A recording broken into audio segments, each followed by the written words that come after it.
Udah ya, kelihatan ya. Oke, jadi kita mau belajar tentang sakit gula, ya.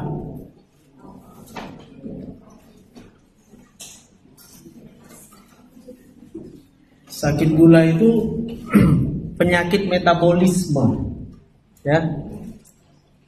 Itu menggambarkan penyakit metabolik, yaitu suatu keadaan di mana terjadi hiperglikemia yang kronik. Ini dia, hiperglikemia artinya kadar gula di dalam darah tinggi sekali, dan dia kronik, berarti untuk jangka waktu yang lama. Kalau dia hanya sebentar-sebentar saja, itu berarti belum masuk ke dalam kondisi sakit gula. Ada yang disebut dengan diabetes mellitus tipe 1. Itu adalah suatu penyakit yang diakibatkan oleh autoimun, di mana autoimun ini kemudian akan memicu rusaknya sel beta yang menghasilkan insulin di pankreas. Ya, jadi yang mengatur metabolisme gula itu adalah hormon insulin. Hormon insulin ini dihasilkan oleh sel beta di dalam organ pankreas. Dan dalam keadaan diabetes mellitus tipe 1, karena reaksi autoimun, sel betanya rusak. Ketika sel betanya rusak, maka akan terjadi kekurangan insulin yang absolut. Absolut artinya tidak diproduksi insulinnya. Nah, untuk yang tipe 1 ini biasanya sering berkembang selama masa anak-anak, dan akan diketahui ketika terjadi serangan yang akut. Contoh serangannya itu adalah ketoasidosis diabeticum. Ya, dicatat-catat aja. Ketoasidosis diabeticum itu artinya gulanya tinggi, kemudian disertai dengan keadaan peningkatan asam-asam di darah. Ya, kita tahu kalau dia terjadi peningkatan asam di darah, maka akan timbul pernafasan Kussmaul, asidosis metabolik. Pernah ingat itu? Ya, kenapa nafasnya cepat? Karena pasiennya akan berusaha untuk membuang karbon dioksida. Oke? Kenapa kan? Kira-kira kok nengok apa kalian? Sehingga nafasnya cepat dan dalam. Apa nama pernapasannya? Kussmaul. Jadi kalau ketemu nanti dengan remaja usianya di bawah 20 datang dengan sesak nafas, badannya kurus, lalu dicek gulanya tinggi, maka dia sedang dalam keadaan ketoasidosis diabetik. Karena apa? Karena insulinnya tidak diproduksi lagi oleh sel beta pankreasnya. Jangan sibuk mencari penyakitnya di paru-paru, di ginjal. Udah pasti yang harus diobati itu adalah menurunkan kadar gula darah. Dan tipe 1 ini punya penyebabnya itu dipengaruhi oleh komponen genetik. Oke. Sedangkan untuk yang tipe 2 ini lebih sering. Tadi tipe 1 ya, sekarang tipe 2.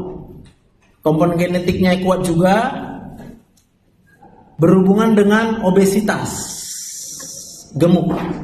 Ya, jadi orang gemuk, semua orang gemuk, bukan cuma beberapa, semua orang gemuk itu punya risiko untuk terkena penyakit diabetes mellitus tipe 2. Ditandai dengan resistensi insulin dan gangguan sekresi insulin. Jadi 2. Kalau tipe 1 tadi defisiensi yang absolut, sel betanya tidak menghasilkan insulin. Sedangkan untuk yang tipe 2 insulinnya ada tapi mengalami resistensi.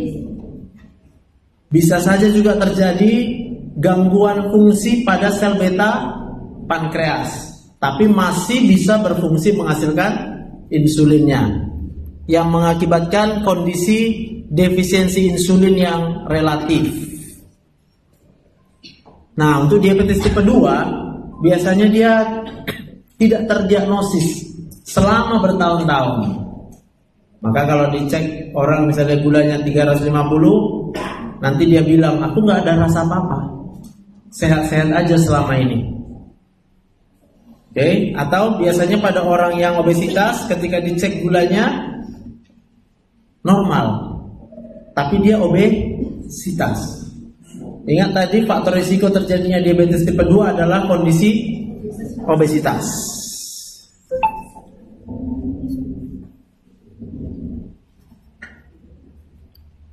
Jadi kita harus memeriksa kadar gula darahnya, ya.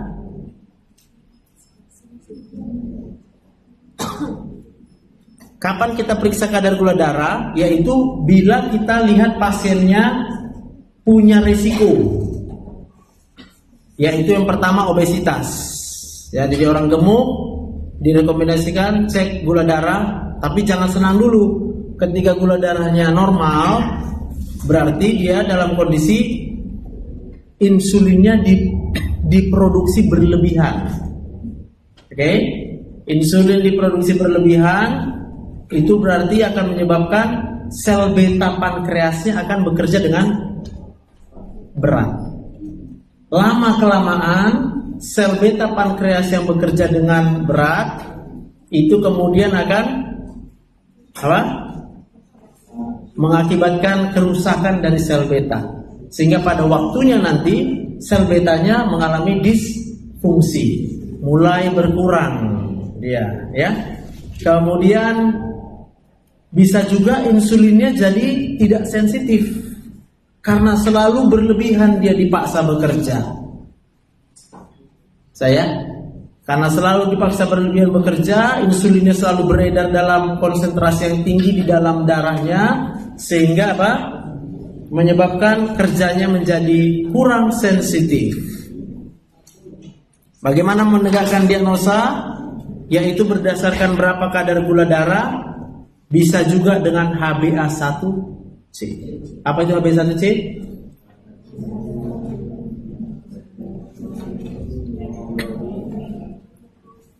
Yaitu rata-rata, ya, rata-rata konsentrasi hemoglobin yang terglikasi. Jadi hemoglobin itu bisa mengikat glukosa. Berapa rata-ratanya? Itulah ditunjukkan dengan nilai HbA1c. Berapa umur eritrosit? Kira-kira 3 sampai 4 bulan. Berarti rata-rata kadar gula darah selama 3 bulan. Itulah yang dimaksud dengan kadar HbA1c.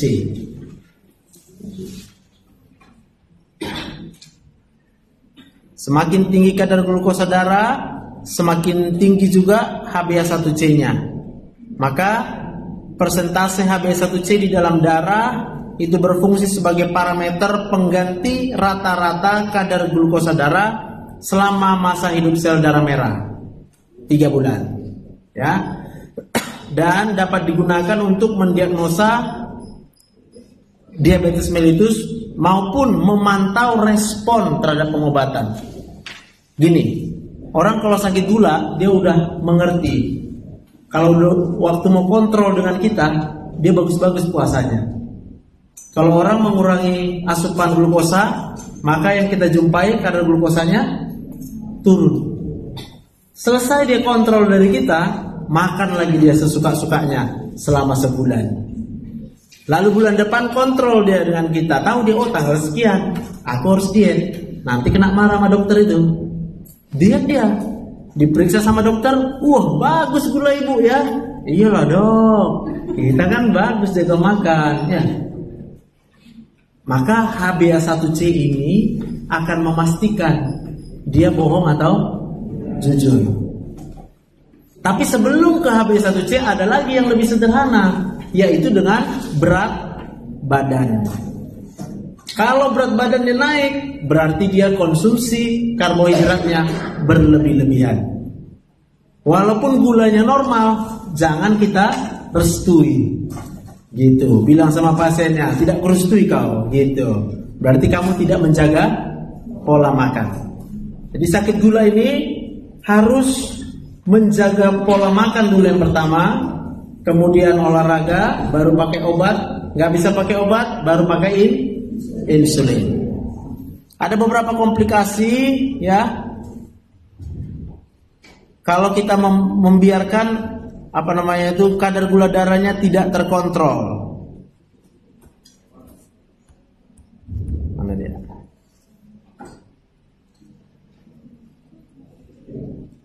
Yang pertama komplikasi mikrovaskuler. Mikrovaskuler artinya pembuluh darah yang kecil. Oke. Yang pertama yaitu retinopati diabetik. Berarti pembuluh darah di retinanya itu akan dirusak. Kemudian nefropati diabetik. Berarti pembuluh darah di nefronnya atau di ginjalnya akan rusak. Kemudian neuropati diabetik. Berarti saraf-sarafnya akan rusak. Dan yang merusak itu adalah hiperglikemianya, kadar gula darah yang tinggi. Jadi bukan obat gula, bukan pula insulin. Karena akan banyak kita dengar beredar dan masyarakat akan berkata apa? Saya nggak maulah berobat gula. Nanti karena minum obat gula ginjalnya rusak. Ada kuliah tetangga kami, cuci darah dia lalu mati karena minum obat. Itu adalah pendapat yang sangat salah. Orang boleh aja minum obat gula, boleh nggak? Apakah itu memastikan gula darahnya normal? Lalu apa yang memastikan gula darah normal? Apa? Obatnya kah? Cukup?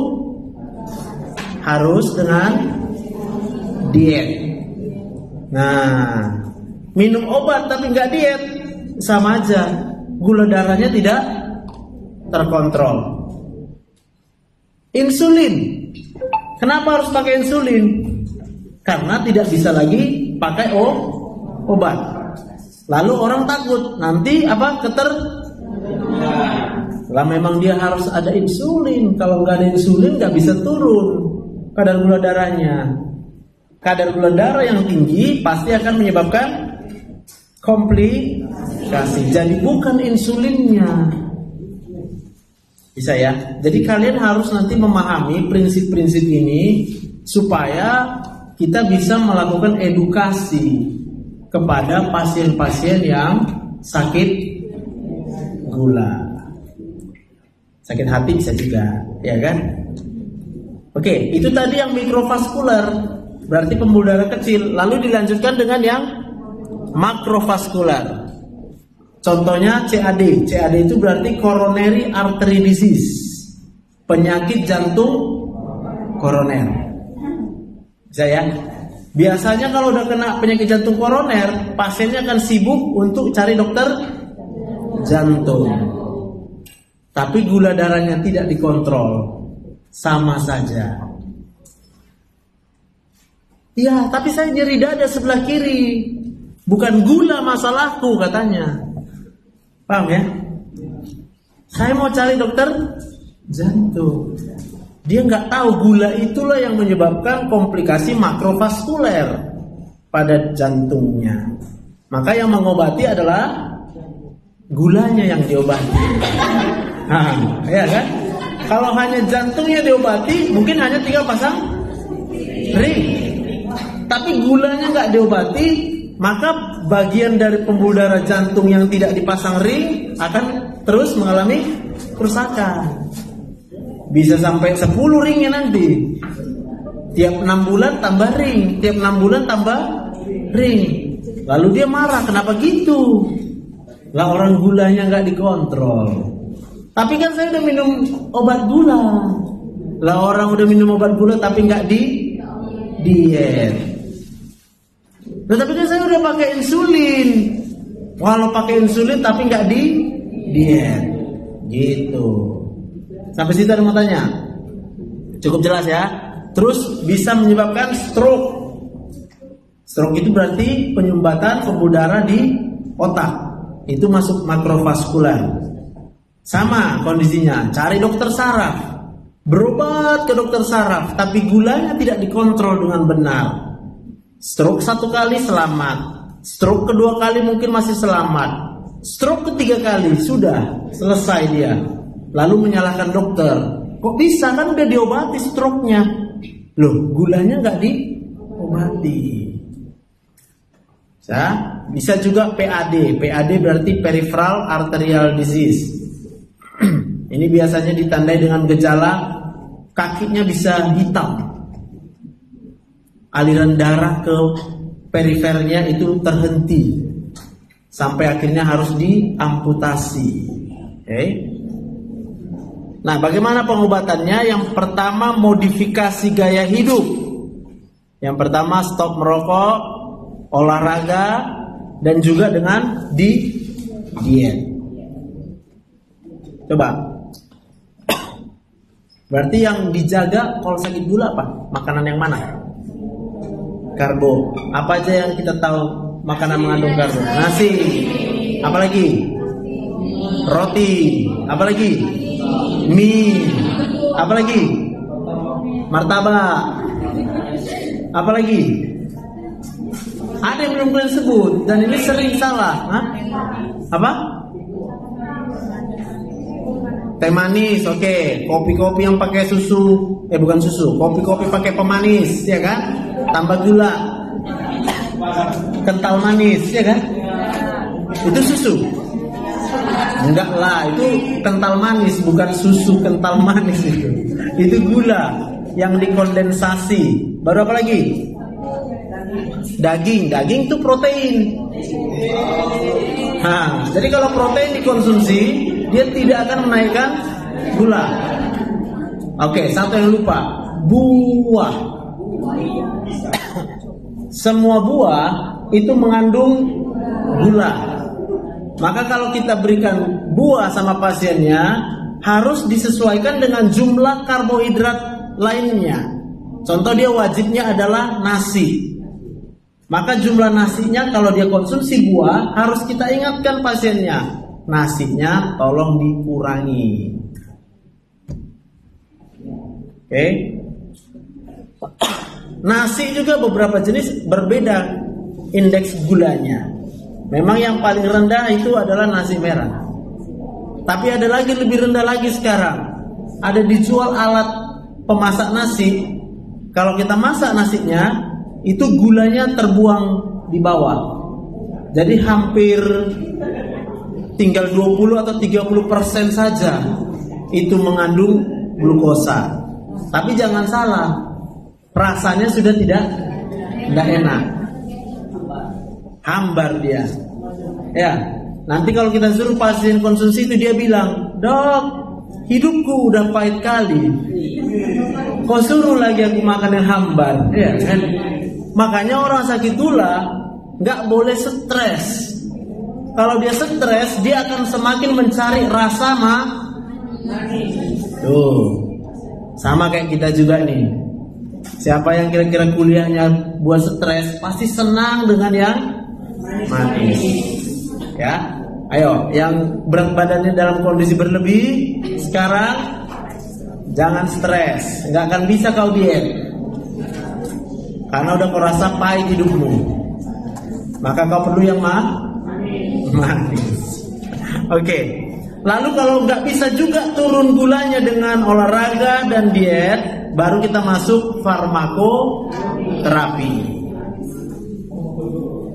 Farmakoterapinya ada beberapa ya, tapi terutama karena ini adalah kadar gula yang tinggi, kita pakai anti hiperglikemia. Nanti kita lihat ya. Oke, sedangkan pada anak-anak Ingat, anak-anak tadi diabetes mellitus tipe 1, nggak bisa pakai obat. Anak-anak wajib pakai insulin. Ya, itu udah pasti dia tergantung. Kenapa? Tadi karena sel beta pankreasnya sudah rusak. Kalau kita biarkan dia tidak masuk insulin, nanti dia akan datang dengan komplikasi ketoasidosis diabetes. Ini kalau udah sampai kadar asam di dalam darahnya itu begitu tinggi, jantungnya rusak, ginjalnya rusak, parunya rusak. Rata-rata ya, kalau udah terpicu ketoasidosis diabetes nggak diobati, itu bisa meninggal 3 kali 24 jam. Dia mulai sesak tiba-tiba, sesak, nggak ditangani dengan insulin 3 kali 24 jam. Itu nggak sanggup organ tubuhnya menahan kadar asam yang terlalu tinggi di dalam darahnya, ya.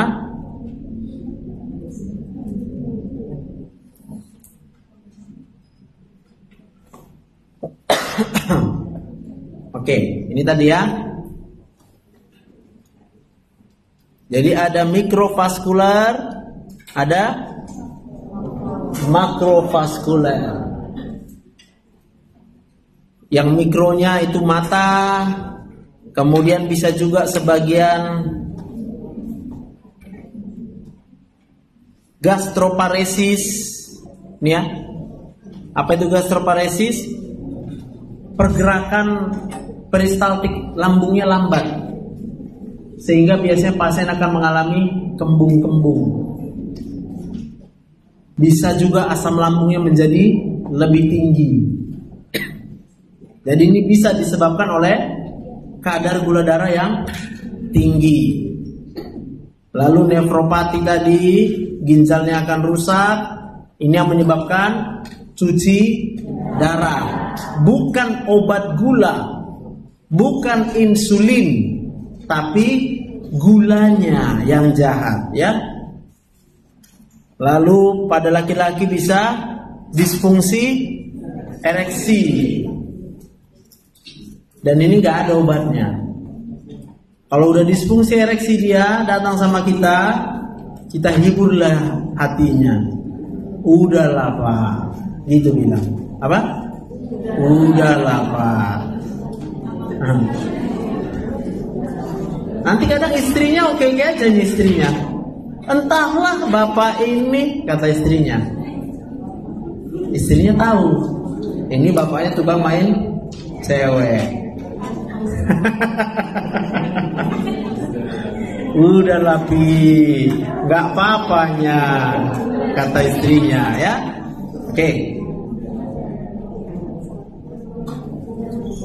Ya.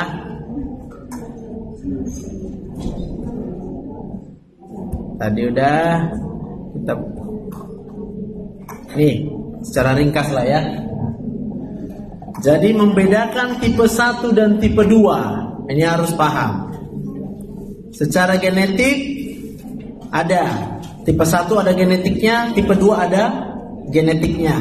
Gak usah dihafal, gak mungkin kita hafal itu. Sama-sama punya predisposisi keluarga, tapi kalau yang tipe 1 sedikit lebih rendah predisposisinya dibandingkan dengan tipe 2. Jadi kalau orang tua kita tipe 2, kita akan kemungkinan besar tipe 2. Tapi kalau orang tua kita tipe 1, ada kemungkinan tapi tidak terlalu besar kita tipe 1. Bisa aja orang tuanya tipe 1, anaknya tipe 2. Jadi nggak wajib. Yang perlu adalah kita bisa mengidentifikasi. Sama-sama bersifat poligenik, artinya banyak gen yang mempengaruhi munculnya nanti terjadinya diabetes mellitus. Jadi kalau ditanya sama pasien, kok bisa saya kena dok? Bilang sama dia, manalah aku tahu, bilang. Karena sifatnya poligenik. Gen yang terlalu banyak yang bisa menyebabkan terjadinya sakit gula. Memang sudah dari sana. Yang perlu kita lakukan adalah mengajarkan pasien untuk bisa menerima kehidupan itu apa adanya. Kamu harus motivasi dia. Udah, tenang aja. Kan ada saya bisa menolong ibu supaya gulanya terkontrol. Karena kalau nanti pasienmu jatuh kepada rasa sedih, sudahlah, stres. Ingat, stres itu akan mengakibatkan peningkatan hormon katekolamin. Hormon katekolamin pasti akan menyebabkan glikolisis, makin tinggi kadar gula darahnya. Mau dikasih obat apapun nggak turun-turun gula darahnya. Makanya jangan malas-malas untuk bisa memotivasi pasien. Ya, dokternya harus rajin. Jangan dokternya cuma mikir diri sendiri, ya. Patogenesisnya tipe 1 adalah rusaknya sel beta secara autoimun sehingga insulinnya akan tidak dihasilkan. Defisiensi insulin yang absolut. Sedangkan kalau dia tipe 2 itu resistensi insulin, artinya kerja insulinnya yang terganggu, lalu bisa juga terjadi kerusakan sel beta tapi sifatnya progresif, perlahan-lahan. Jadi bisa aja dia umur 25 tipe 2, tapi dia tidak jaga. Maka sel beta pankreasnya perlahan-lahan akan rusak sampai rusak total. Lama-lama dikasih obat gula pun tak bisa turun. Di situ dia pasti harus diberikan insulin. Karena sel beta pankreasnya udah habis. Awal-awalnya ada tapi tidak dijaga, lama-lama habis, lalu harus pakai insulin, pasiennya putus asa, mati. Gak ada gunanya lagi aku hidup. Oke. Hubungan dengan obesitas tipe 1 tidak ada hubungan. Malah dari awal dia sudah kurus. Sedangkan kalau dia tipe 2 sangat berhubungan, obesitas. Ya, jadi jangan malas-malas untuk tetap mengingat saya obesitas. Udah dikasih tahu bisa kena sakit gula. Apa yang harus dilakukan? Oh, pikir kalian bilang berdoa. Ya. Percayalah, berdoa pun kita sampai satu kota Medan ini mendoakan orang yang obesitas, tapi dia nggak diet, entah kapan turunnya itu. Nah, kapan terjadi serangan akut? Serangan akut maksudnya serangan yang berat. Ya. Kalau dia tipe 1, anak-anak kurang dari 20 tahun, tetapi bisa juga terjadi pada usia berapapun. Puncaknya pada usia 4 sampai 6 tahun atau 10 sampai 14 tahun. Ini puncak kejadiannya untuk tipe 1. Kalau tipe 2, nanti dia akan berlangsung secara bertahap. Jadi nggak tiba-tiba gawat dia. Masih bisa bandel-bandel ini pasien ini. Sehat-sehatnya aku, Dok. Kau aja yang terlalu cerewet kali, katanya sama kita nanti, ya. Nah, jadi karena dia sifatnya bertahap dan biasanya usianya di atas 40 tahun baru muncul dia serangan akutnya, ya. Pemeriksaan C-peptida atau pemeriksaan kadar insulin pada tipe 1 C-peptidanya sangat kurang atau tidak ada. Sedangkan pada tipe 2 awal-awalnya dia meningkat. Kenapa meningkat? Karena orangnya suka makan yang manis, kan orang obesitas. Dia makan banyak yang manis, maka pankreas akan menghasilkan lebih banyak insulin. Maka waktu diperiksa C-peptidanya dijumpai kadar C-peptida yang tinggi. Ini namanya hiperinsulinisme. Sok jago dengan kata lainnya. Kenapa sok jago? Harusnya yang dihasilkan 10 insulin, tapi karena dia makan begitu banyak karbohidrat, maka insulin yang dihasilkannya mungkin 15, 20 contoh. Bisa? Dan itu tadi akan menyebabkan sel beta pankreasnya lama-lama rusak. Oke. Jadi awalnya meningkat, lama-lama ketika sudah mulai rusak menurun pada stadium lanjut. Bagaimana intoleransi terhadap glukosa? Kalau dia tipe 1 memang sangat intoleran dia. Jadi kalau memang dia malas pakai insulin, dia nggak boleh makan yang manis lagi. Dia harus hati-hati dengan permen, ya. Itu semua akan menghasilkan glukosa karena dia nggak punya lagi insulin, glukosa dimasukkan terus, nanti dia ketoasidosis diabetik. Sedangkan kalau dia tipe 2, ya masih ada toleransinya. Dia masih bisa rasa nyaman saja dengan mengkonsumsi yang mengandung glukosa. Pada tipe 1, karena memang jumlah insulinnya sangat sedikit, maka sensitivitasnya cukup tinggi. Berarti dia tidak perlu dosis insulin yang tinggi. Sedangkan kalau dia pada tipe 2, ini ada nanti ketemu sama pasien bisa sampai satu hari 80 sampai 100 unit insulin per hari. Kenapa? Karena udah nggak sensitif lagi insulin, dimasukkan pun ke badannya insulin. Karena dia tipe 2, maka responnya terhadap insulin menjadi rendah.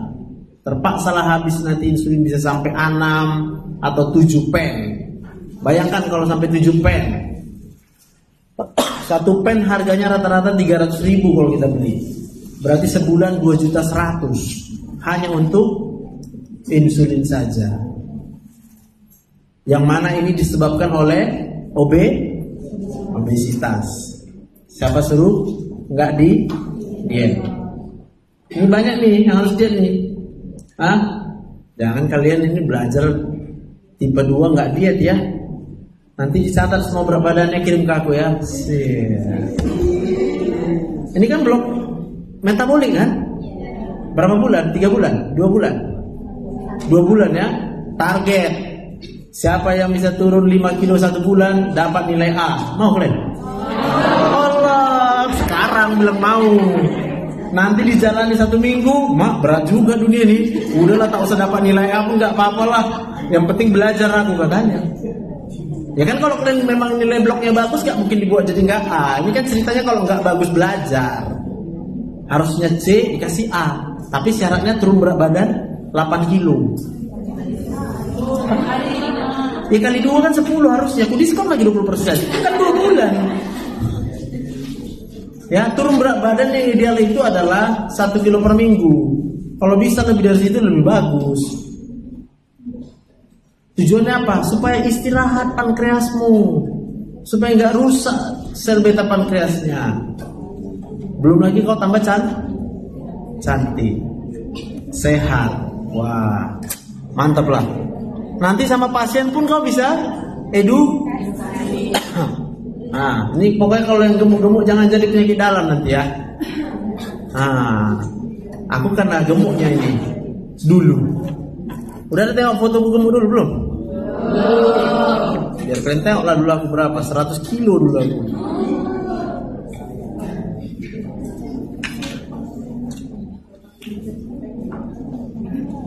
Seratus kilo. Nampak nggak?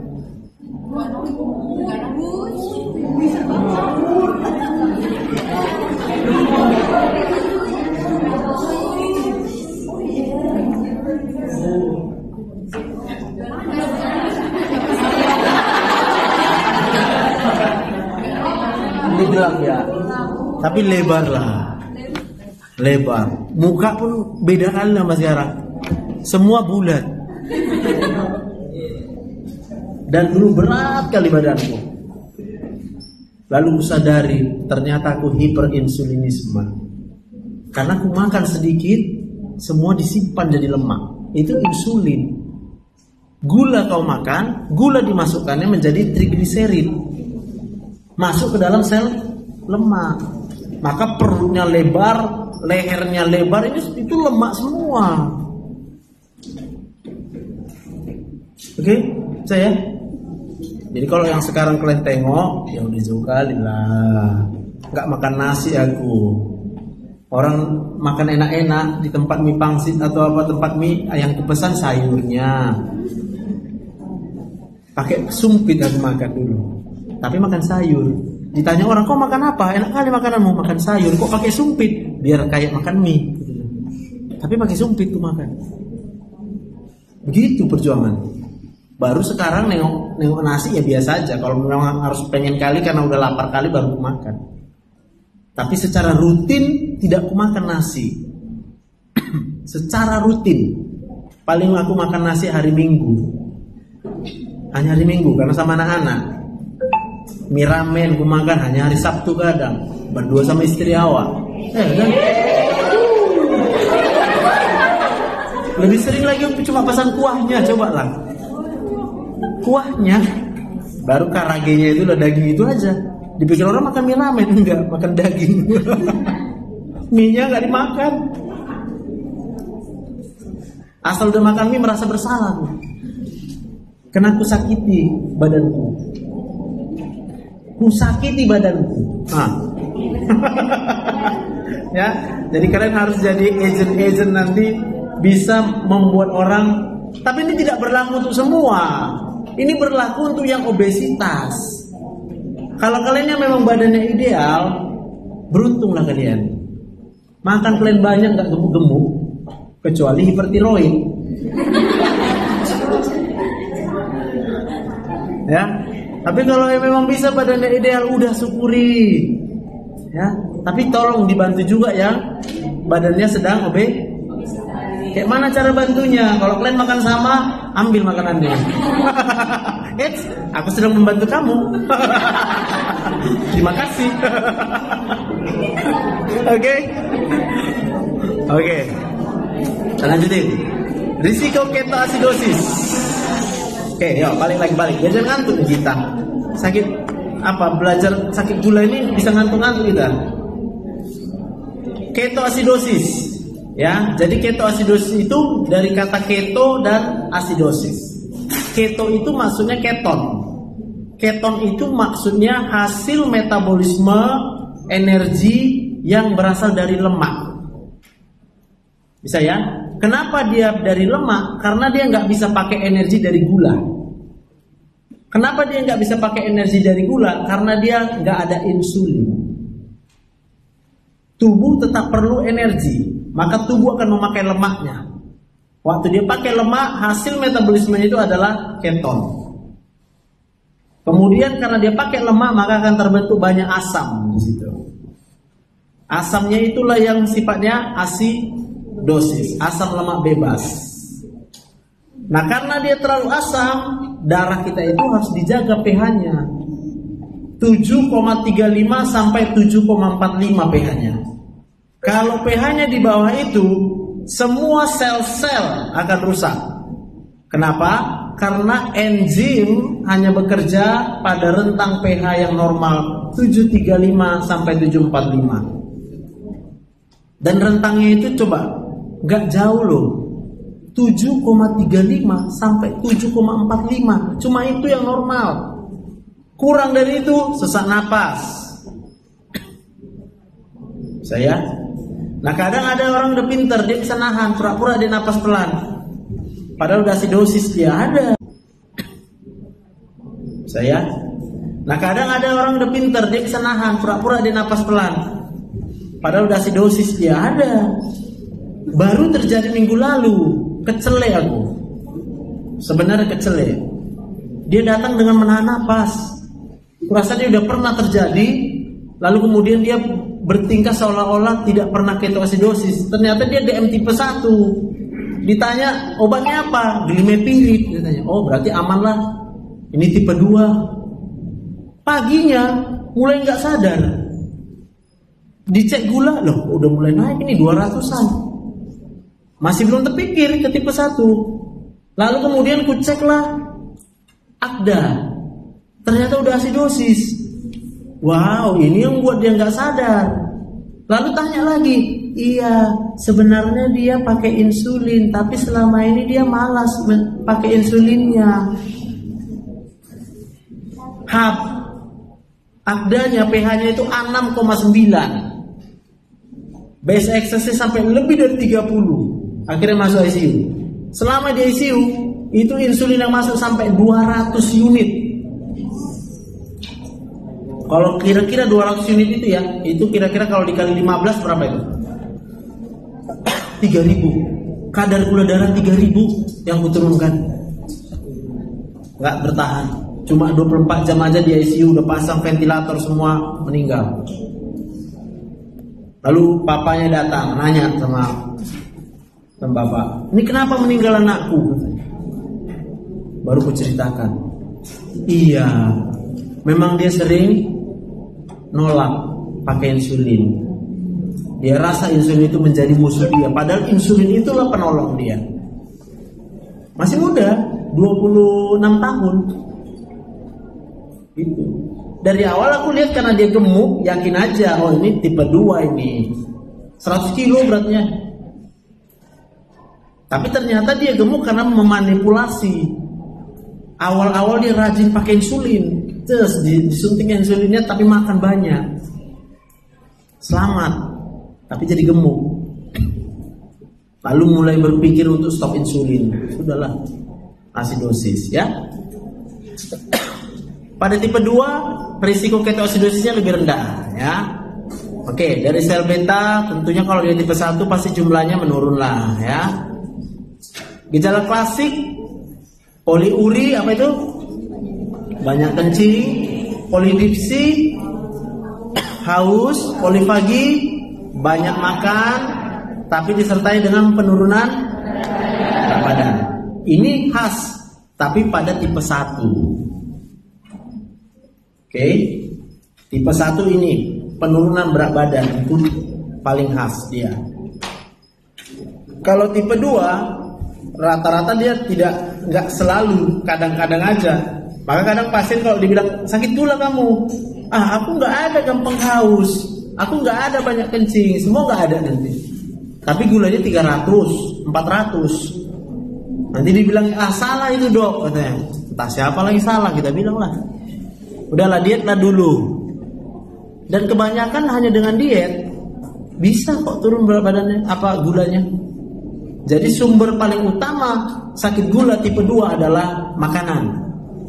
Apalagi zaman now, makan itu sesuatu yang tidak ada lagi sulitnya. Go food. Udah gak ada bergerak kita, makanan datang sendiri. Kalau orang dulu dia harus nanam di sawah, ambil ikan di sungai. Kalau sekarang nggak usah kerja, datang makanan ya, habis baterai. Ya, yang mau buang air kecil silakan aja. Sampai sini ada tanya nggak? Masih bisa ngikutin ya? Absen jangan kan absen. Biar pulang kita. Udah 4:30. Tipe 1 wajib pakai insulin. Sedangkan tipe 2, yang pertama perubahan gaya hidup. Itu yang pertama. Diet, olahraga. Pertanyaannya olahraga itu berapa kali? Kita kan hidupnya 7 hari dalam seminggu kan? Berarti kita harus olahraga setiap hari. Gak bisa sekali seminggu, 2 kali seminggu, 3 kali seminggu, itu tidak ada efek. Harus setiap hari. Bisa? Jadi kalau kalian sayang sama badan kalian, olahraga tiap hari. Nggak perlu lah yang mahal-mahal juga nggak perlu. Sambil duduk di kursi gini, dayung kakinya. Nih, dayung. Iya. 30 menit buat di rumah sambil baca fisiologi, baca sambil live TikTok, iya kan? Tanya orang ngapain lu? Olahraga. Ayo sama. Saya sampai berkeringat. Baru kalau nggak bisa dia dengan perubahan gaya hidup, dimulai dengan obat. Ingat, bukan berarti kalau udah minum obat gaya hidupnya ditinggal. Tetap ikut. Lalu kalau nggak bisa pakai obat juga, berarti harus pakai insulin. epidemiologi, etiologi, klasifikasi. Ada yang mau nanya nggak nih? Cukup bisa nangkap ya? Jelas ya kan? Ya, silakan.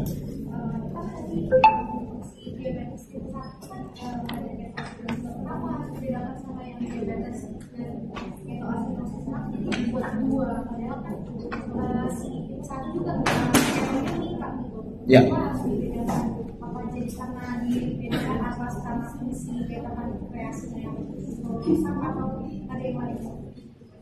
Artinya harus, kenapa harus dibedakan tipe 1 dan tipe 2 ya?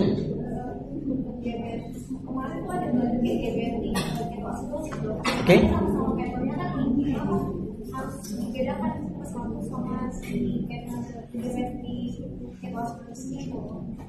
Kenapa harus dibedakan tipe 1?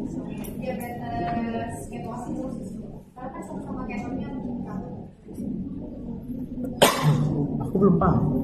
Ini kita cerita diabetik tipe 1 atau kita cerita diabetik ketoasidosis?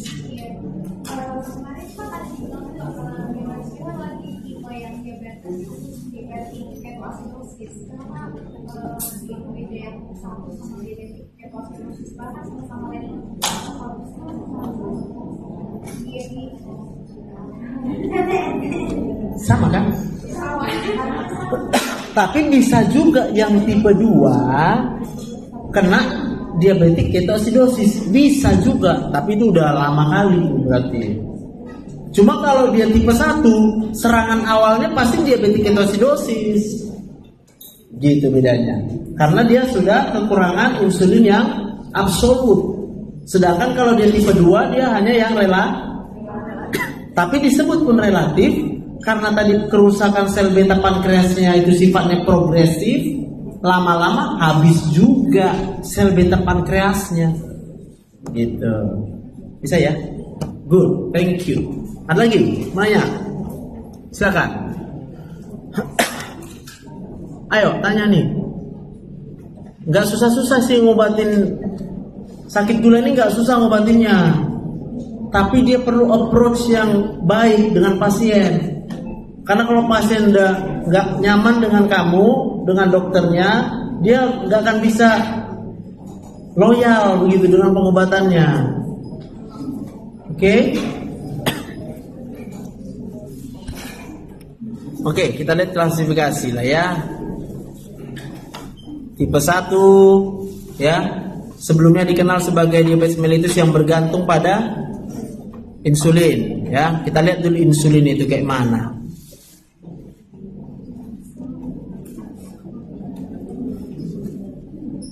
Nih. Ini sel beta. Oke, dalam pankreas kita ini. Ini juga sel beta. Oke. Ketika ada glukosa di dalam darah, ini dia. Ini glukosa yang kita makan nih. Bisa dari buah, bisa dari nasi. Glukosa ini kemudian akan berikatan dengan reseptor GLUT2. Lalu dia akan masuk ke dalam sel beta pankreas kita, terjadi proses glikolisis, masuk ke siklus sitrat, kemudian transport elektron. Terbentuklah ATP.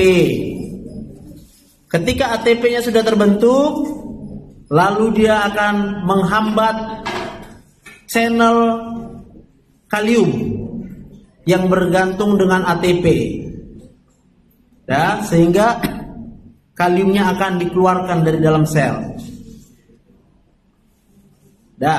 Ketika kalium keluar dari dalam sel, terjadilah depolarisasi sel beta pankreas. Kalium itu kan muatannya apa? Positif. Karena positifnya keluar, maka ini jadi muatan negatif. Ketika ini muatannya negatif, kalsium dari interstisial pankreas akan masuk ke dalam sel beta pankreas. Kalsium yang masuk, kemudian dia akan, ini ada kantong-kantong vesikel yang berisi insulin. Ini bisa bergerak ke dinding membrannya sehingga insulinnya akan dikeluarkan.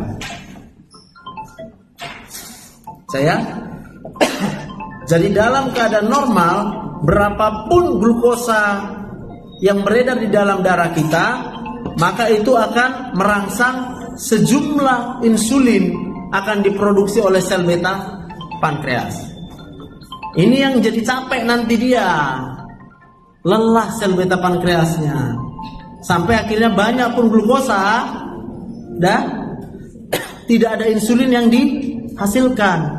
Maka glukosanya akan beredar hanya di dalam pembuluh. Itu namanya hiperglikemia yang kronik. Oke? Ada yang nggak ngerti di situ? Salah ya. Nah, tipe 1 ada pembagiannya. Ada yang autoimun tipe 1A. Ada yang namanya LADA, diabetes autoimun laten. Jadi awal-awal udah nggak ada autoimunnya, tapi setelah dewasa muncul autoimunnya pada orang dewasa, ya. Maka dia disebut dia tipe 1 autoimun yang terlambat, late. Tadi kan kita bilang kalau tipe 1 dominannya pada anak-anak, tapi pada dewasa bisa juga terlambat. Kenapa? Nggak tahu lah, itu nggak bisa dijelaskan secara medis semua. Tapi yang pasti dia wajib pakai insulin, nggak bisa nggak pakai insulin. Bisa juga yang idiopatik tipe 1B. Tipe 2 sebelumnya dikenal sebagai diabetes mellitus non insulin dependent, jadi tidak tergantung insulin. Kenapa dibilang dia tidak tergantung? Karena memang dia pada awalnya bisa nggak pakai insulin. Tapi kalau dia nggak jaga, lama-lama juga sel beta pankreasnya akan rusak progresif. Lalu semua sel beta pankreasnya rusak, akhirnya dia wajib pakai insulin. Oke, lalu ada diabetes gestasional, yaitu diabetes pada kehamilan. Ya. Ada tipe lainnya. MODY, diabetes awitan kedewasaan pada usia muda. Ini disebabkan oleh cacat genetik sehingga terjadi disfungsi sel beta. Oke. Genetik lah ini, gitu ya. MODY 2, MODY 3. Semuanya gangguan genetik sehingga menyebabkan kerusakan dari sel beta pankreas.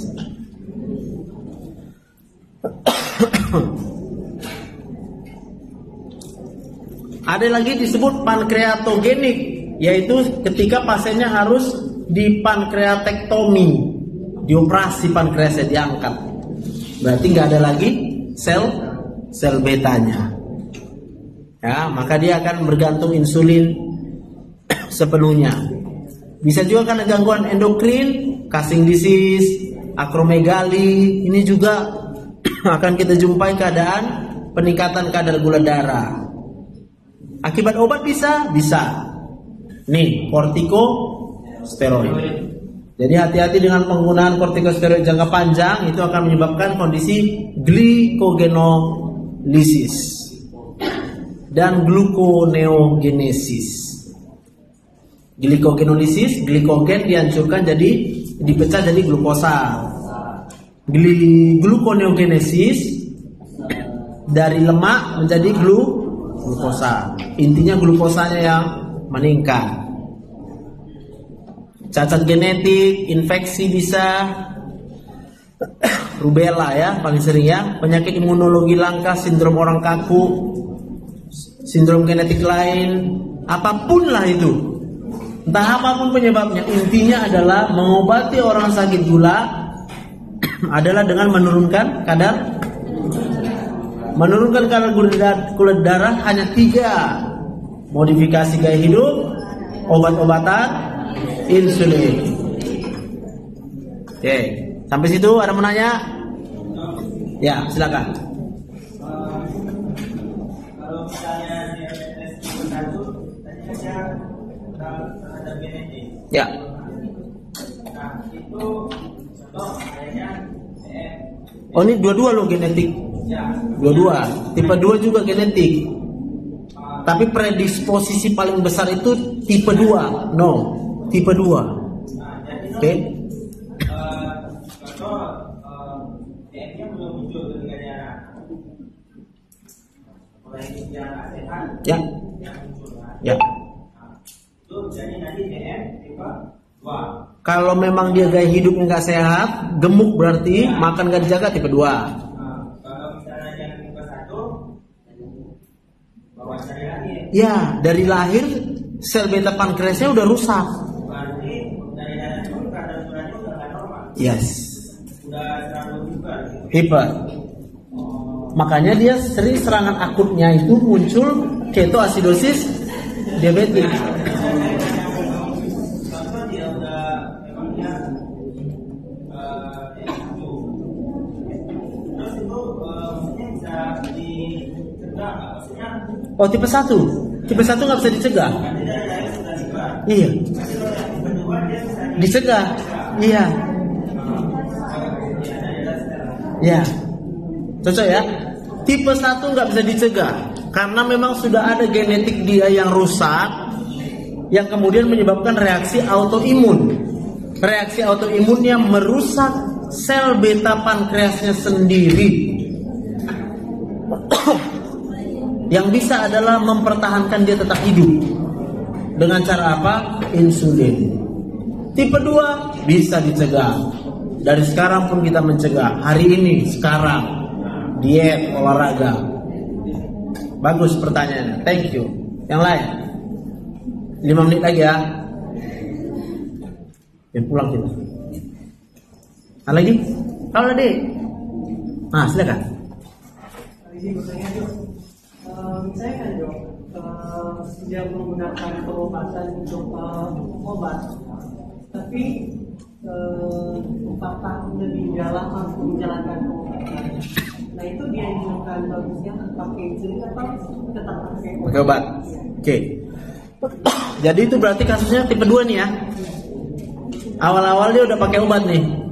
Sekarang pertanyaannya, kenapa dia kita anjurkan pakai insulin? Adalah dalam kondisi udah pakai obat, dosisnya maksimal, gulanya tetap tidak terkontrol.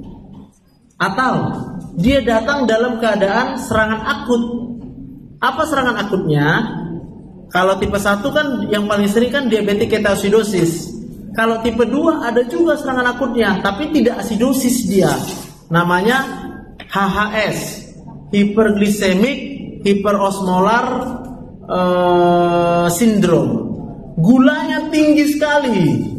Akibat gulanya tinggi sekali, maka gula itu kalau lewat dari ginjal, dia akan mengalami filtrasi. Ketika dia mengalami filtrasi, dia akan membawa air.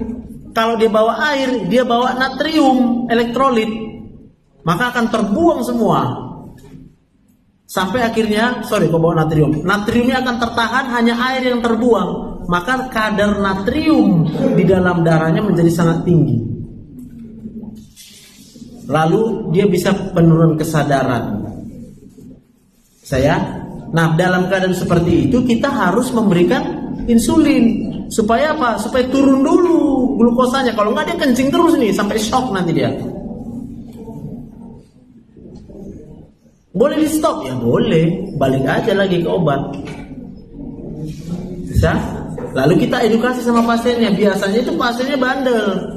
Dia udah kita takar, makannya cuma sekian gram. Lalu yang dia lakukan apa? Iya kemarin ada pesta dok. Makan lapet, pisang, kue basah, minum kopi. Plus ada satu lagi yang lebih parah, bir. Bir itu kadar gula darahnya sangat tinggi. Lebih tinggi daripada teh manis dan kopi. Karena bir itu dari malt namanya. Ini udah diproses dengan begitu rupa sampai kadar gula darah itu begitu tinggi. Nah kalau dia paksa semua masuk, gula darahnya tiba-tiba tinggi.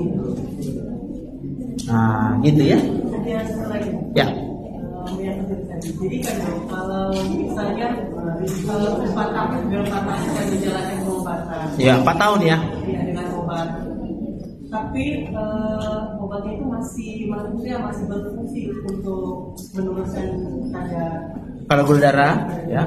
Jadi biarpun udah lama, jadi kalau masih efektif, nggak mesti harus kembali ke tahap menggunakan insulin, nggak mesti. Makanya nanti ada pemeriksaan HbA1c. Itu kita minta pemeriksaannya supaya apa? Kita bisa melihat benar nggak ini kadar gula darahnya terkontrol. Kalau ternyata misalnya dia waktu cek gula bagus, tapi habis satu cek kita cek bisa 9, 10, berarti dia bohongin kita. Itu harus kita edukasi. Di mana salahmu? Bukan salah kita lah. Di mana salahmu, Pak? Biasanya dua kemungkinan kesalahan. Satu, dia bosan minum obat, di stopnya sendiri obatnya. Kenapa kau stop, Pak? Kata orang, rusak ginjal aku minum obat. Kata orang. Tanya sama dia, siapa orangnya? Adalah. Nah, yang kedua, dia tidak jaga makan. Dia makan obatnya, tapi makannya tidak dia jaga. Jadi dua-dua akan menyebabkan peningkatan kadar gula darah yang tinggi. Saya? Oke. Tapi beberapa kasus sih ada orang merasa lebih nyaman pakai insulin. Insulin sekarang kan udah canggih-canggih. Yang paling canggih itu yang 1 kali seminggu suntiknya. Cukup 1 kali seminggu. Dibandingkan dia harus minum obat tiap hari. Biasanya kalau punya uang, dia mau. Saya suntik sekali seminggu, Dok. Oke. Sekali seminggu, tapi harganya 1 pen bisa 1,5 juta. Atau dia pakai insulin yang 2 kali suntik. Atau 1 kali suntik bisa, tapi setiap hari. Daripada dia minum obat 3 kali sehari, udahlah, aku suntik aja lah, sekali ajanya. Capek saya minum obat, katanya. Sama, bagusnya sama. Asalkan dia tetap menjaga porsi makan. Itu bisa ya. Oke, jadi mengobati sakit gula ini kalian harus paham. Karena nanti kalau di daerah bertugas, itu kan nggak semua ada penyakit dalam di sana. Harus bisa kalian hayati. Dan menghayatinya ini adalah tentu dari diri sendiri. Lihat ke diri kita. Kalau saya makan ini gimana? Saya makan ini gimana? Itu harus paham benar menjaganya. Ya? Oke, ada lagi? Kalau nggak ada kita tutup lah. Oh, ada.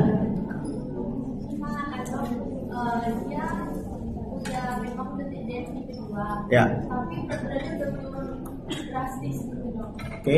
Nah, kan tadi dokter bilang kalau misalnya makan buah juga harus dikontrol, nasinya juga. Itu advice-nya gimana, Dok? Misalnya aturannya misalnya kalau pagi berapa, berapa sekian gitu. Ya, makanya ada skill lab diet kan? Diet DM ada kan skill lab kan? Nah, dari situ. Tapi kan beda-beda setiap orang. Aku makan semangkok nasi misalnya, kadar gula darahku naiknya sekian, yang ini bisa sekian. Sekalipun ada hitungannya bahwa 1 gram nasi itu kira-kira berapa menaikkan kadar gula darah. Maka penting juga begini, kita pantau dia secara intensif. Kita suruh dia melapor sama kita setiap hari. Apa yang dia makan, dia lapor. Besok cek gula, dia lapor. Bisa? Gak bisa kita langsung ada rumusnya. Bu, makannya sekian gram, sekian gram, sekian gram. Gak bisa. Kita hanya bisa bilang yang mengandung karbohidrat. Ini jumlahnya, Bu, harus kita jaga. Dah? Lalu lihat berat badan pasiennya. Kalau berat badannya over, berarti kita harus buat dia minus. Jangan berikan dosis yang tinggi obat gulanya. Kalau kau berikan dosis yang tinggi obat gulanya nanti ngedrop. Dia jadi lapar, tambah gemuk. Kalau perlu, maka setiap kita mengobati sakit gula selalu dimulai dengan perubahan gaya hidup dulu. Jangan kasih obat dulu. Bu, ibu diet ya. Semampu ibu diet. Hindari makan nasi, makan buah. Sangat minim bilang. Baru 1 minggu lagi dia kontrol.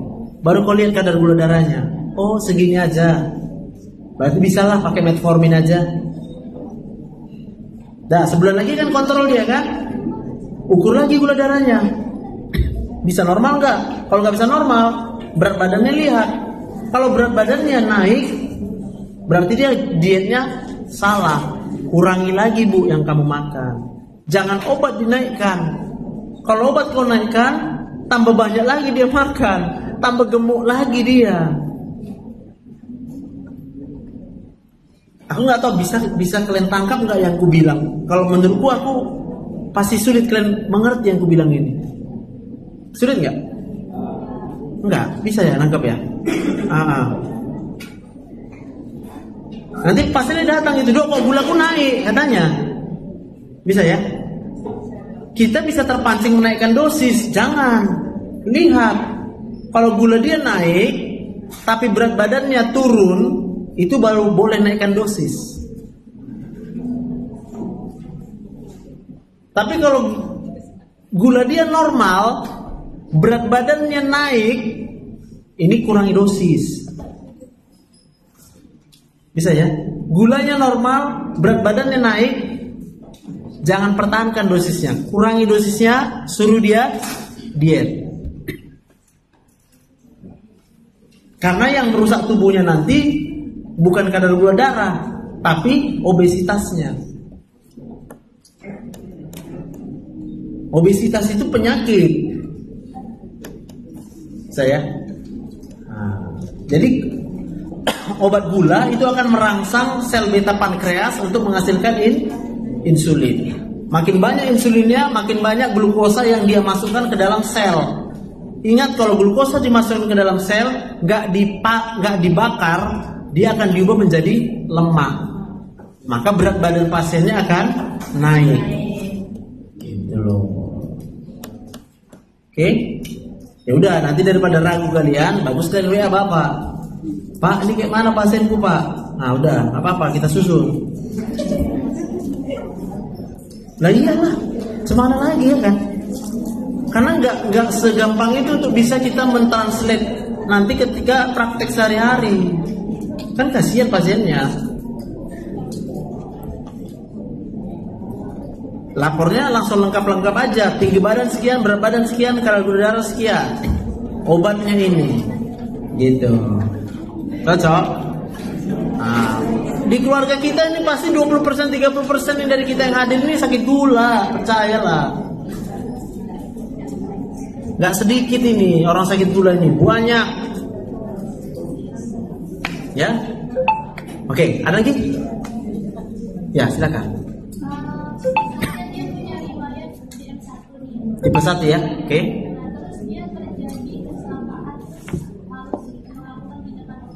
Ya. Donor darah, pendonornya.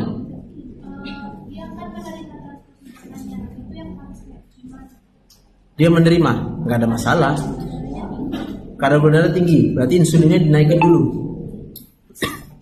Bisa, dosis insulin kita tambah supaya normal dulu kadar gula darahnya.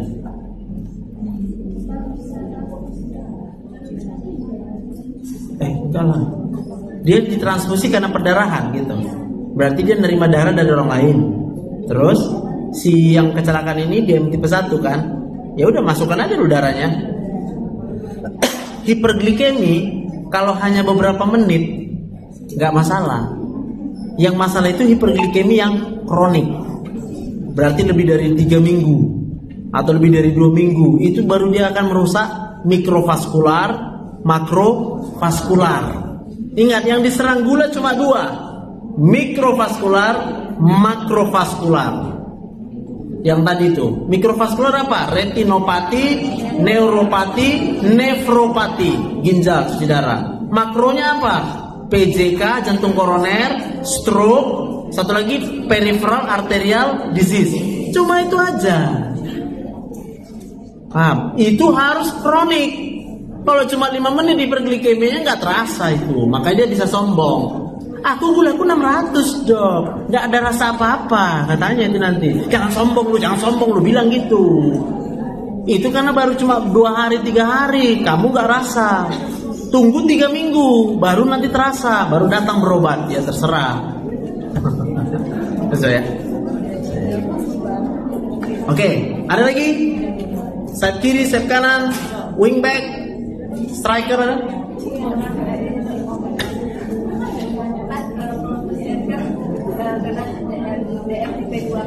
Jadi kan otomatis komplikasinya ke ginjal. Ya. berarti dia kan harus pidana. Iya.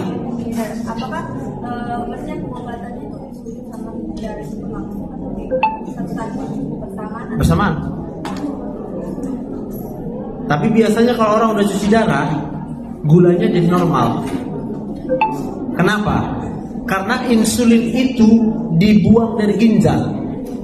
Ginjalnya udah rusak. Maka insulinnya yang tadinya bisa dibuang terakumulasi. Maka dia nggak perlu lagi insulin dari luar. Udah jadi normal dia. Jadi hanya cuci darah. Tapi ada juga yang tetap harus. Ya udah pakai aja sesuai dengan jamnya. Bisa ya? Tapi memang biasanya kita harus turunkan dosis itu. Karena ginjalnya udah gak berfungsi lagi membuang insulin. Jadi akumulasi dia. Bisa ya? Maka kadang orang bilang, enggak, bukan gulanya yang merusak ginjal. Kenapa? Karena waktu udah cuci darah normal gulanya katanya. Dia gak tahu proses filtrasi insulin itu ada di ginjal. Tergantung jenis insulin. Oke, coba dengar. Biar ringkas. Insulin, aku mulai dari kadar gula darah. Catat. Ada 2. Oke.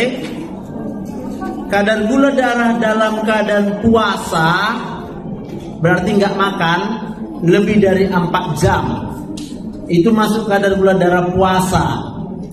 Berarti nggak kita masukkan pun apa-apa yang mengandung gula ke dalam darah kita, tubuh kita akan melakukan gluconeogenesis. Nah, lalu yang kedua ada kadar gula darah setelah makan 2 jam. Kenapa 2 jam? Karena itulah waktu yang diperlukan dari kita makan sampai diubah menjadi glukosa lalu masuk ke dalam aliran darah. Dah. Insulin itu bekerjanya adalah untuk menurunkan kadar gula darah. Kalau kita pakai insulin yang konvensional, namanya ada yang kerja singkat. Sebentar dimasukkan, sebentar efeknya, habis efeknya. Maka ini akan kita berikan dia sebelum makan. Setelah suntik, langsung makan. Jangan tidak makan. Karena kalau terlambat dia, insulinnya kerja duluan, glukosanya belum masuk ke dalam darahnya, dia akan low. Lalu ada glukosa darah, insulin untuk menurunkan kadar glukosa puasa. Ini namanya long acting. Kapan diberikan? Ya yang terbaik memang malam hari. Jamnya jangan berubah, tetap. Ada insulin yang dia dua-dua kerjanya, bisa menurunkan kadar glukosa darah puasa, bisa menurunkan kadar glukosa darah yang setelah makan. Namanya tipe mix. Maka kita akan berikan tergantung jenis insulinnya. Kalau ada yang Novomix yang dia 50-50 campurannya, itu diberikan sebelum makan pagi, sebelum makan malam. Ada lebih canggih lagi yang dia agak lebih banyak kerja panjangnya dibanding kerja singkatnya. Itu bisa diberikan sebelum makan siang, sebelum makan sore. Gitu. Jadi nanti beda insulin, beda cara pemberiannya. Maka tadi Mbak bilang ada yang bisa hanya sekali seminggu. Ini mahalnya gile. Ya. Memang gula normal, tapi kantong kering. Bukan hanya gula yang mengering, kantong pun kering, ya kan? Oke, bagus pertanyaannya. Thank you. Bisa? Iya bilang lah. 2 kali itu nggak apa-apa nanya.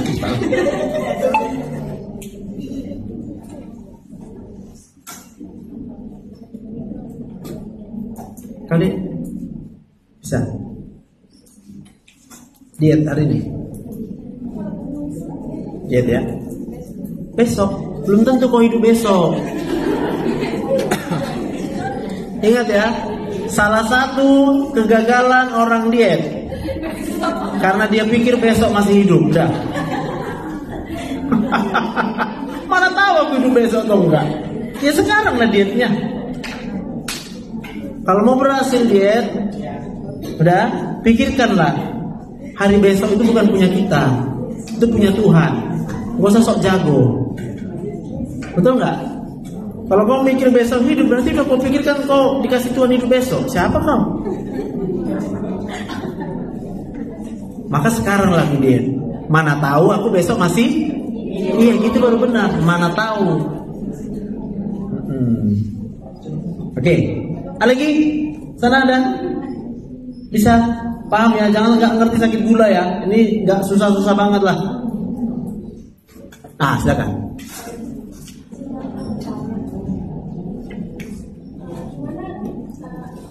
Kalau itu pasien ini tapi dia itu nggak ada tanda-tanda komplikasi kayak yang dia Makrovaskular. Cuma dia udah meninggal, apakah itu karena infeksi atau Meninggalnya dia di mana?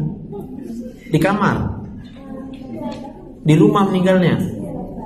tapi dia nggak ada tanda-tanda tadi yang Pating.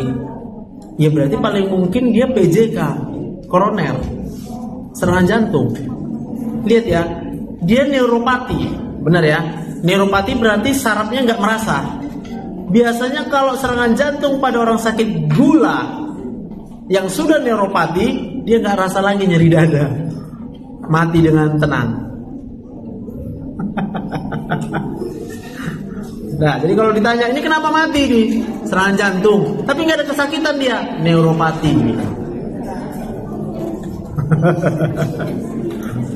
Oke? Mari kita bersyukur, bilang, karena dia mati dengan tenang. Ada lagi? Cukup? Oke lah. Thank you. Nanti ini recordingnya aku upload ya. Kalian dari tadi nengok TikTok kalian kan? Ketawa kan? Ketawa aku.